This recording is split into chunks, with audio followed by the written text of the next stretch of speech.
This isn't a story about heroism. It's a story about survival against two enemies, one across no man's land, the other within the very army they served. This is the story of men who fought for a country that didn't want them to fight, who bled for freedoms they themselves didn't possess, who returned home as decorated warriors only to face the violence they thought they'd left in the trenches of France. The Harlem Hellfighters didn't just fight in World War I. They fought against the very idea of what black soldiers could be, what black men could achieve, and in doing so, they changed the course of American history. Before you settle in, take a moment to like this video and subscribe to this channel. Let me know in the comments where you're watching from and what time it is there. Phone away, distractions silenced. Let's begin. In the beginning, there was resistance. Our story begins not in the muddy trenches of France, but in the corridors of power in Albany, New York, in 1913. The city was changing. Harlem, once a neighborhood of European immigrants, was becoming the cultural heart of Black America. 50,000 African Americans called Manhattan home by 1910, most concentrated in Harlem's brownstones and tenements. They built churches and jazz clubs, businesses and newspapers. And they demanded something that had been denied them, the right to serve in their state's National Guard. For years, black leaders petitioned. For years, white politicians refused. The very idea seemed impossible.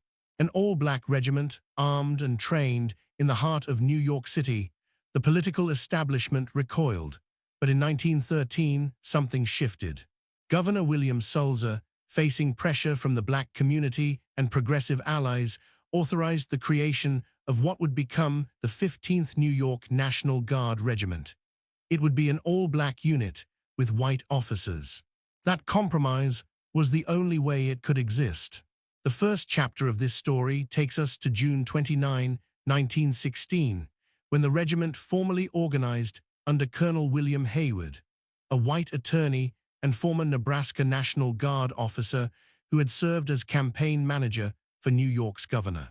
Haywood was an unusual choice, a man who genuinely believed black soldiers could fight, even as the U.S. Army officially considered them unfit for combat. The regiment trained without an armory, drilling in open spaces, mocked by white units, denied basic equipment. Yet they persevered. When America entered World War I on April 6, 1917, the 15th New York was eager to prove itself. But the U.S. Army had other plans. When New York's National Guard units formed the legendary Rainbow Division, so named because it represented men from across the nation, the 15th was excluded. The official reason, delivered without shame: black is not a color in the rainbow. They would not march in the farewell parade. They would not train with white soldiers. They would not, if the army had its way, see combat at all. The humiliation was complete. Here were men who volunteered to defend democracy, and they were told their skin disqualified them from standing shoulder to shoulder with other Americans. Among those volunteers was a former railroad porter from Albany named Henry Johnson, barely 5 feet 4 inches tall. There was Needham Roberts, a department store worker.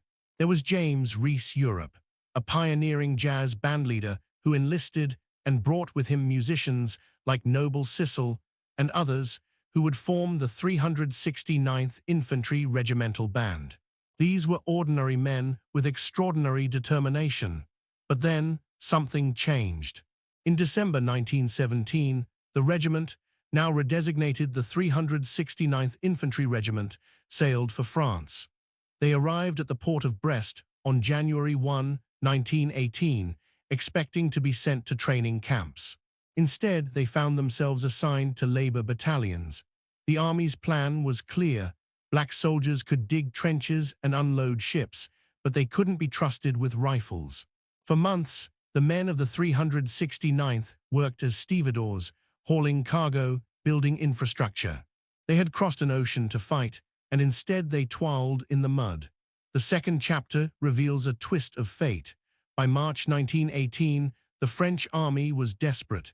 Years of brutal warfare had decimated their ranks. The spring German offensives were pushing toward Paris. The French needed men, any men who could hold a rifle. General John J. Pershing, commander of the American Expeditionary Forces, made a calculated decision. He would loan the 369th to the French Fourth Army. They would fight under French command, wear French helmets, carry French weapons. The American army didn't want them, but the French had no choice. And so, in April 1918, the 369th Infantry became the first African-American regiment assigned to combat duty in World War I. They exchanged their Springfield rifles for the French Lebel rifle and Chauchat machine gun. They learned French military commands. They were integrated into French divisions, eating in French mess halls, sleeping in French barracks. And the French soldiers, who had fought alongside African troops from their colonial empire, treated them as equals. This progress carried a shadow. Before the 369th arrived at the front, Pershing's headquarters distributed a document to French military officials titled Secret Information Concerning Black American Troops. The memo warned French officers against treating black soldiers with respect. It cautioned them not to eat with black soldiers, not to shake their hands, not to commend them too highly. It described African Americans as inferior, as a threat to white racial purity. The memo was meant to export American racism to France. But the French, facing annihilation, largely ignored it. On the night of May 15, 1918, at an outpost in the Argonne Forest, Privates Henry Johnson and Needham Roberts stood watch. It was a quiet sector, or so they thought. Just after 2 a.m., they heard movement in the darkness. Wire cutters, whispered German. Before they could react, grenades exploded around them. A German raiding party, perhaps 24 strong, surged forward. Roberts fell wounded. Johnson, hit by shrapnel and bullets, fought on. When his rifle jammed, he swung it like a club. When that broke, he drew his bolo knife. He stabbed and slashed in the darkness, screaming, refusing to let the Germans take Roberts. By the time French reinforcements arrived, 4 Germans lay dead, and the rest had retreated. Johnson had been wounded 21 times. He had saved his comrade and held the line. The story made headlines. The New York newspapers called Johnson the first American hero of the Great War. The French awarded both men the Croix de Guerre, France's highest military honor. But in the American military, there was silence. No Medal of Honor. No Purple Heart, just back to the line. What happened next would shock the world. The 369th Infantry was thrust into some of the war's most brutal battles. At Château-Thierry in June 1918, they fought alongside French forces as the Germans pushed toward Paris. At Belleau Wood, they held defensive positions while U.S. Marines fought in the dense forests. In July, during the Champagne-Marne offensive, they advanced through enemy fire, taking territory meter by bloody meter. Then came the Meuse-Argonne offensive, beginning September 26, 1918. It was the largest and deadliest campaign in American military history. For 47 days, the Allies pushed through fortified German positions. The 369th fought continuously, without relief, for weeks. They crossed open ground under machine gun fire. They cleared trenches with grenades and bayonets. They watched friends die in the mud. How did this happen? How did a regiment deemed unfit for combat become one of the most effective fighting forces on the Western Front? Why didn't anyone stop to question the assumptions that nearly kept them from this moment?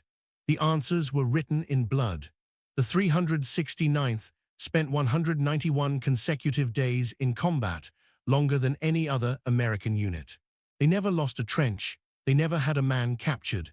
They advanced farther into German territory than any other Allied regiment in their sector, and they paid for it.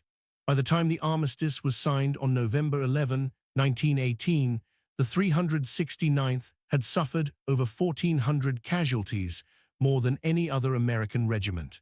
That's 1 in 3 men killed or wounded. The Germans, facing these soldiers in battle, gave them a name, Harlem Hellfighters. The name stuck. Back home, newspapers began calling them the Harlem Hellfighters. Colonel Hayward, writing in his field reports, called them the finest soldiers I have ever seen. The French government awarded the entire regiment the Croix de Guerre. 171 individual soldiers received the Medal for Extraordinary Valor, but the U.S. Army gave them almost nothing. And then there was James Reese Europe and his band. Lieutenant Europe had enlisted not just as a soldier, but as a cultural ambassador.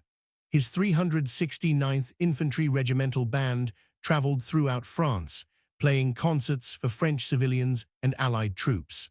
They performed ragtime and early jazz, music most Europeans had never heard.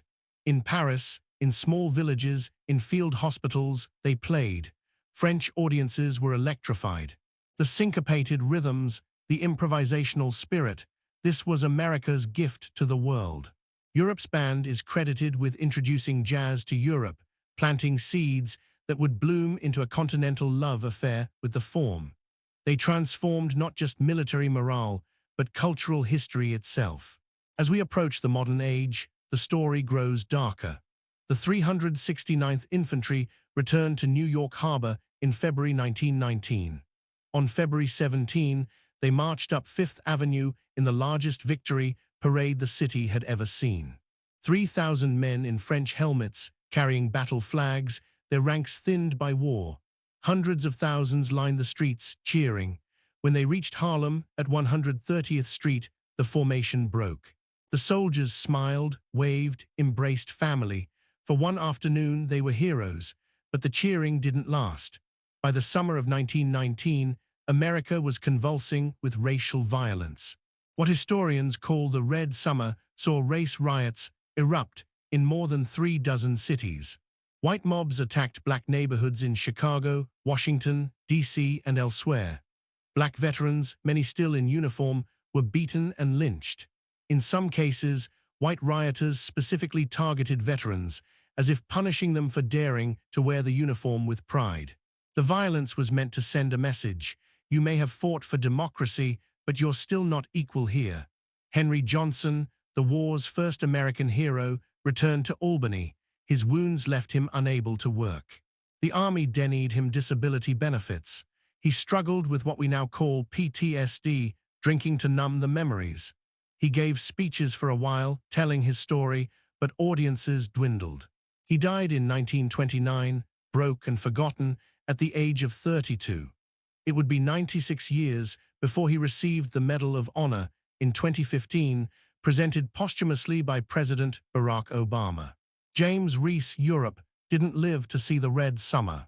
On May 9, 1919, just months after his triumphant return, he was stabbed to death by one of his own band members during an argument in Boston. He was 38. His funeral in New York drew thousands. He was the first African American to receive a public funeral in the city, but his promise, like so much else, was cut short. The 369th Infantry Regiment continued to exist in the New York National Guard, serving again in World War II. But the men who fought in the Great War slowly faded from public memory. For decades, history books barely mentioned them. The narrative of American heroism in World War I was white, doughboys from small towns, Marines at Belleau Wood. The Harlem Hellfighters were a footnote, if they appeared at all. It wasn't until the civil rights movement of the 1960s that historians began to excavate their story. In scholarly articles and then popular books, the 369th re-emerged. In 2002, France awarded the unit its highest collective honor. In 2021, the U.S. Congress authorized the Congressional Gold Medal for the Harlem Hellfighters, recognizing them collectively for their service. In New York, a memorial stands at the intersection of Fifth Avenue and 142nd Street, bronze figures frozen mid-March, a permanent reminder. Today, we still live with the consequences of that contradiction. The Harlem Hellfighters embodied the double consciousness WWI. Du Bois described being American and being black, fighting for a nation that rejected you, proving your humanity through violence because peaceful demonstration wasn't enough. Their story is not simply one of heroism. It is a story about the cost of demanding recognition in a society built on exclusion. We remember them now, more than a century later, and we ask, what would America look like if they had been welcomed home as they deserved? What might Henry Johnson have become if his country had honored him in life? What music might James Reese Europe have created? These questions have no answers. We are left with only the facts of what happened and the weight of what was stolen. The story continues. The 369th Regiment still exists, part of the New York Army National Guard, now designated the 369th Sustainment Brigade. Veterans of Iraq and Afghanistan wear the same shoulder patch, a rattlesnake coiled to strike, a reminder of the unit's original nickname, the Black Rattlers. In Harlem, schoolchildren learn the history. In France, tour guides bring visitors to the cemeteries where some of the Hellfighters are buried, honored by a nation not their own. We tell their story not to celebrate war, but to remember that courage exists even in systems designed to crush it. The Harlem Hellfighters proved something their nation refused to acknowledge, that valor has no color, that excellence cannot be segregated, that history, in the end, does not forget. They fought 2 wars, they won only 1. And in the space between those victories and defeats, we find the soul of a nation still reckoning with itself.